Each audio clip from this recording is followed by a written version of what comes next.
E aí, galera do Me Salva! Tudo bem com vocês? Prof. Caio aqui para comentar um pouquinho sobre a prova de matemática do Enem 2023. Quais foram os conteúdos que mais caíram nessa prova? Como que ela se comportou em relação às últimas provas do Enem? Né? Quais questões eram mais fáceis? Quais questões eram mais difíceis? O que a gente pode esperar em termos de TRI? Eu quero dar uma boa visão sobre essa prova. E para isso, eu preparei aqui alguns slides onde eu quero mostrar os principais pontos dessa prova que eu gostei muito, tá? Enem 2023 foi uma prova que eu já adianto para vocês. Eu achei ela muito, muito boa.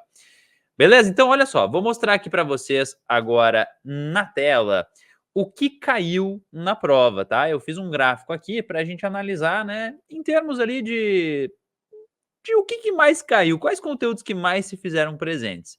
Surpreendentemente, gente, muitas questões de sequências, e quando eu falo sequências, eu quero dizer progressão aritmética, progressão geométrica, ou basicamente aquele tipo de questão em que tem algum padrão de formação e você tem que identificar qual que é o próximo elemento, qual que é o próximo valor, né? Isso apareceu bastante na prova.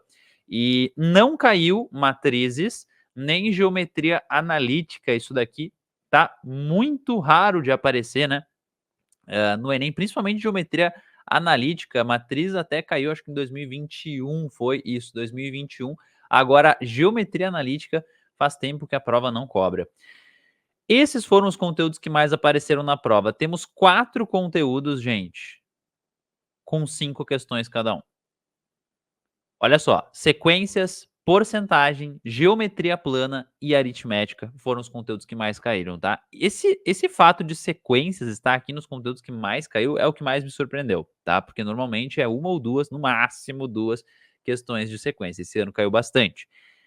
Aritmética, eu sempre digo que é o conteúdo que mais cai na prova e eu nunca erro, né? Porque ele tá aqui entre os 4 que caíram 5 questões. Aritmética é o quê?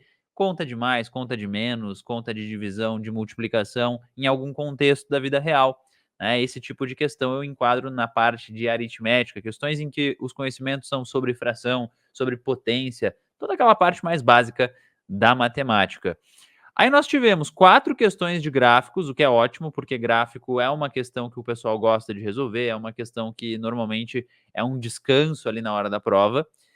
Probabilidade, 3 questões, bastante, bastante, gente. Probabilidade, 3 questões é bastante coisa, né? Afinal, normalmente cai uma ou duas. Geometria espacial, 3 questões. Estatística, aqui eu tenho um comentário para fazer. 3 questões de estatística, gente. Isso é um pouco raro, tá? Normalmente cai mais estatística, mais do que 3, né? 5, 6, já teve ano que caiu 7 questões só de estatística média, moda e mediana. Esses assuntos, nessa prova de 2023, foram responsáveis por 3 questões. Visão espacial teve 2, aí todo esse conjunto de conteúdos aqui teve uma questão só, né? Eu dou ênfase aqui para os conteúdos de logaritmo, trigonométrica, né, a função trigonométrica, a própria trigonometria, que são assuntos que não estavam caindo nos últimos anos, tá? E agora voltou para a prova, né? O que apareceu aqui foi uma questão de cada assunto. Matemática financeira, a parte de juros, também fazia muito tempo que não aparecia na prova, esse ano apareceu, tá? Já adianto para vocês que a questão de logaritmo e a questão de matemática financeira possivelmente estarão entre as mais difíceis da prova, né? A gente ainda não tem acesso aos microdados da prova para saber de fato, né, quais são os parâmetros de dificuldade atribuído pelo INEP para cada questão, mas a gente já consegue ter uma ideia, né? Pessoal, tivemos uma questão repetida na prova de 2023, né? Essa prova que eu estou analisando aqui com vocês, repetiu uma questão que tinha caído lá em 2010, PPL, idêntico, idêntico, né? Que acontece quando o Enem repete uma questão? Ela é anulada. Então, foi o que aconteceu, essa questão ela foi anulada e é um tanto quanto frustrante, né, porque muitos alunos acertaram essa questão e daí viram ela ser anulada. Uma questão bem antiga, de 2010, PPL. Não é a primeira vez que acontece isso no Enem, eles já fizeram isso de repetir questão e, infelizmente, ela ser anulada. Nesse caso aqui, eu quero que você entenda que uma questão anulada não vai contar como um acerto, nem vai contar como um erro para todo mundo. Quando nós temos uma questão anulada pela metodologia da TRI de correção, o que vai acontecer? Você vai ter uma prova que vai ser avaliada a partir dos 44 itens válidos, tá, gente? Então, a questão anulada, ela não vai ter interferência, tá bom? Na sua nota. É claro que se você acertou ela e ela valesse, seria bom, mas como ela foi anulada, é como se ela não existisse mais na prova e a sua nota vai ser então calculada conforme as 44 questões que foram validadas. Show de bola! Galerinha, qualidade das questões da prova de matemática do Enem. No geral, eu achei as questões muito boas, tá? Bem formuladas. Em 2022, teve problema de questão mal formulada com alguns enunciados que davam a entender coisas diferentes e não foi pouca coisa, tá? Acho que teve umas 3 questões um pouco ambíguas ano passado. Esse ano não. Esse ano as questões foram muito claras, diretas ao ponto e não tivemos problemas de confusão no enunciado, tá bom? Não teve texto confuso, tá? Então, realmente um ponto positivo aí da nossa prova de 2023. Essas aqui, para mim, são as questões mais difíceis da prova. Essa prova, pessoal, ela teve um nível de dificuldade menor do que a de 2022, tá? Ela foi um pouco mais fácil que a prova de 2022. Vamos só recordar o que acontece, né? Prova mais fácil em termos de TRI, né, que eu sei que é isso que vocês estão interessados agora. Quando a prova é mais fácil, gente, a TRI máxima da prova costuma ser baixa. Quando a prova é mais difícil, a TRI máxima da prova costuma ser alta. Então é o contrário, né? Costuma ser alta. Então, como em 2023 nós tivemos uma prova um pouquinho mais fácil, a tendência é que a TRI máxima seja um pouquinho menor da que a do ano passado, tá? Ano passado, 2022, se eu não me engano, tá? Se eu me recordo bem, a TRI máxima foi 985.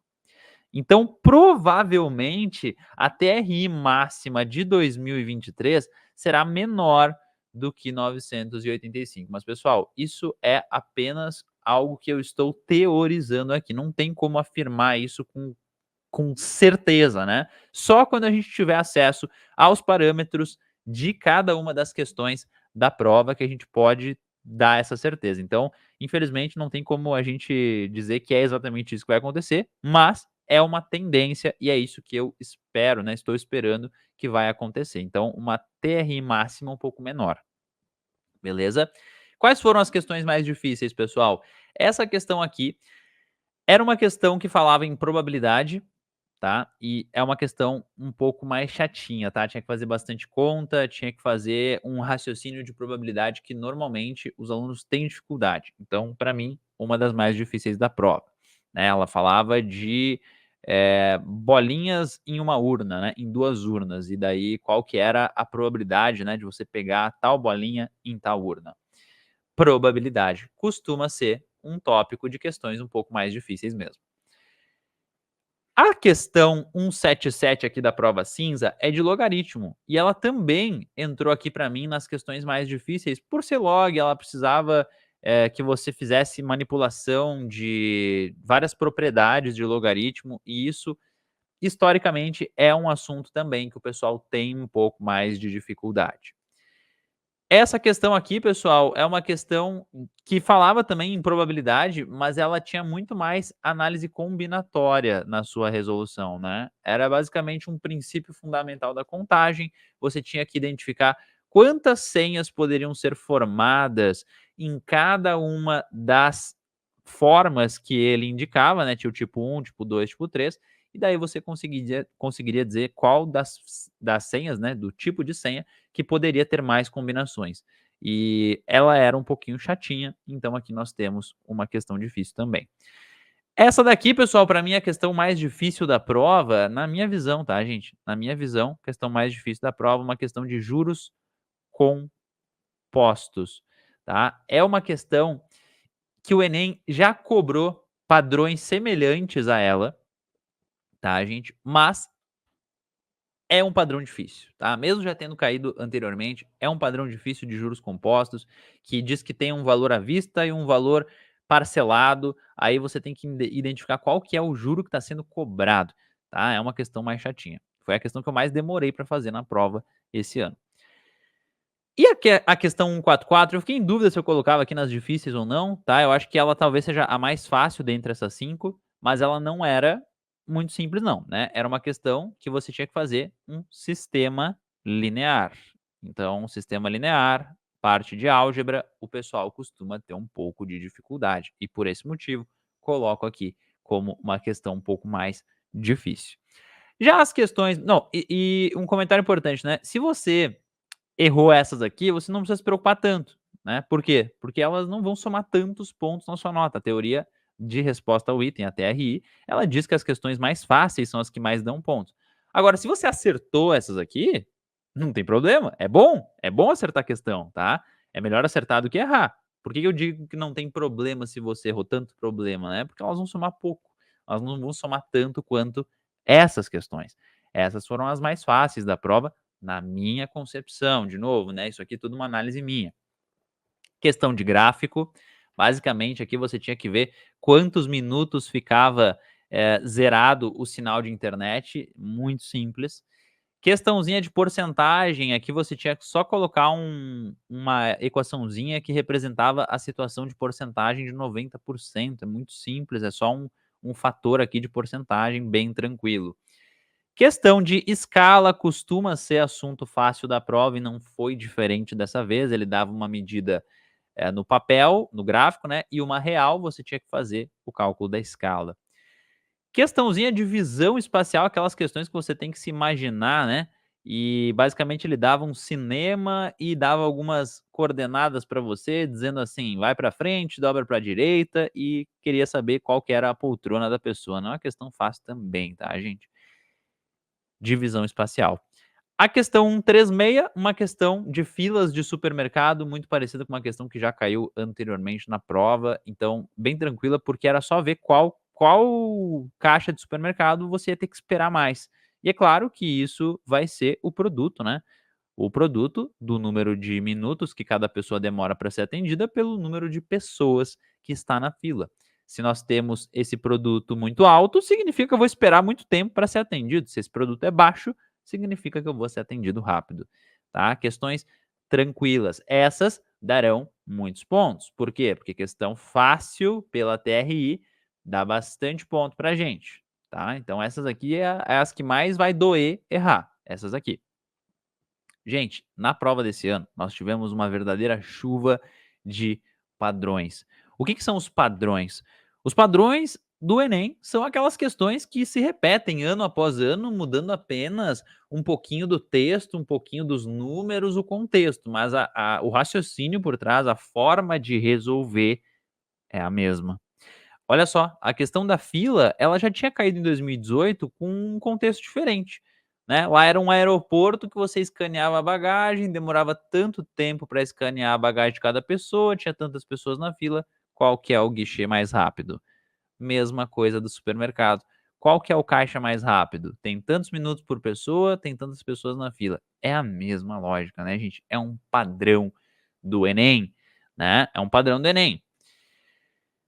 Outro padrão do Enem, pessoal, olha só, nós temos aqui uma questão que caiu esse ano, né, 2023, era basicamente uma figura retangular com uma borda, tá? É assim que eu chamo esse padrão. Você tinha uma calçada e uma piscina aqui no meio. Era muito parecido com uma questão que já tinha caído em 2020, o Enem Digital, que tinha lá um terreno, ia ser construído um prédio aqui nesse retângulo aqui no meio. Então era muito parecido. Tá? A lógica por trás era muito parecida. Até essa daqui era mais fácil, mas a lógica era a mesma.